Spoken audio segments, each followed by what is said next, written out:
Hi everyone, welcome back to Parrot Wisdom. We are back with yet another story, and once again it is by Ruskin Bond. This story is based on a ghostly incident which once occurred with a teacher in the hills of the Himalayas. It is a creepy short story. Hope you like it. This is the story of A Face in the Night by Ruskin Bond. It may give you some idea of rural humor if I begin this tale with an anecdote that concerns me. I was walking alone through a village at night when I met an old man carrying a lantern. I found to my surprise that the man was blind. "Old man," I asked, "if you cannot see, why do you carry a lantern?" "I carry this," he replied, "so that fools do not stumble against me in the dark." The incident has only a slight connection with the story that follows. Mr. Oliver, an Anglo-Indian teacher, was returning to his school late one night on the outskirts of the hill station of Shimla. The school was conducted on English public school lines, and the boys, most of them from well-to-do Indian families, wore blazers, caps and ties. Life magazine, in a feature on India, had once called this school the Eton of the East. Oliver had been teaching in this school for several years. He is no longer there. One night, when Mr. Oliver was taking a shortcut through a pine forest, there was a strong wind. The pine trees made sad, eerie sounds. These sounds kept most people to the main road. But Mr. Oliver was not a nervous man. He carried a torch, and on the night the batteries were running out. He was moving fitfully over the narrow forest path when its flickering light fell on the figure of a boy who was sitting alone on a rock. Mr. Oliver stopped.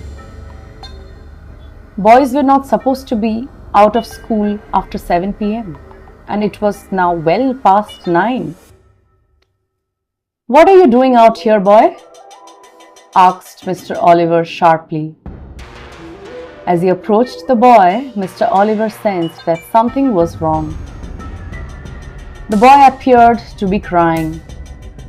His head hung down, he held his face in his hands, and his body shook convulsively. It was a strange, soundless weeping, and Mr. Oliver felt distinctly uneasy. "Well, what's the matter?" he asked, his anger giving way to concern. "What are you crying for?" The boy would not answer or look up. His body continued to be racked with silent sobbing. "Come on, boy, you shouldn't be out here at this hour. Tell me the trouble. Look up." The boy looked up. He took his hands from his face and looked up at his teacher. The light from Mr. Oliver's torch fell on the boy's face, if you could call it a face. He had no eyes, ears, nose or mouth. It was just a round, smooth head with a school cap on top of it. And that's where the story should end, as indeed it has, for several people who have had similar experiences and dropped dead out of heart attacks. But for Mr. Oliver, it did not end there. The torch fell from his trembling hand. He turned and scrambled down the path, running blindly through the trees and calling for help.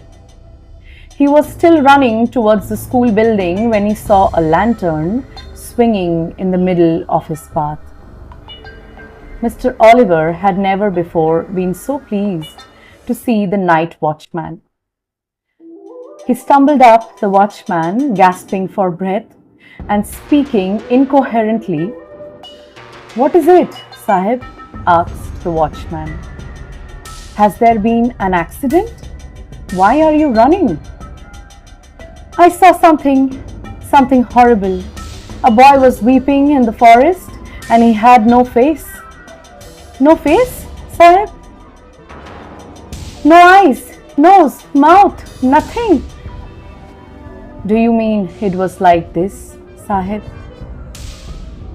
asked the watchman and raised the lamp to his own face. The watchman had no eyes, no ears, no features at all, not even an eyebrow. The wind blew out the lamp and Mr. Oliver had his heart attack. He died. The end. That's about all for this video. We hope you enjoyed watching the video.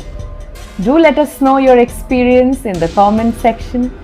Follow us, subscribe to our channel, like and share, and stay tuned for the next video.